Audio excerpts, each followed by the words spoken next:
साहब। वहाँ mount Everest है साहब। ओह, मैं तो थक गई। ठंडा पिलाइए ना। हाँ डार्लिंग।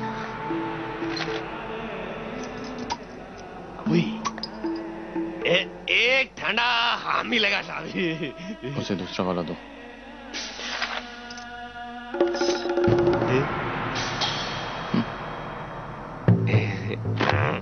अभी आगे देखा था साहब। चलो।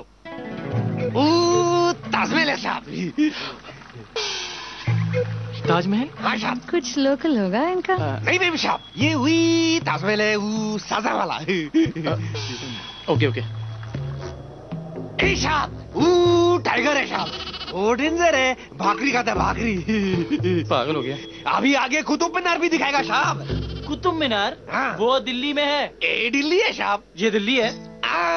जैसा ये ठंडा है साहब, वैसा वो ताजमहल है, वो टाइगर है, और ए दिल्ली है साहब। ये लो। अपने आप को आमिर खान समझता है। ए समझता नहीं साहब है।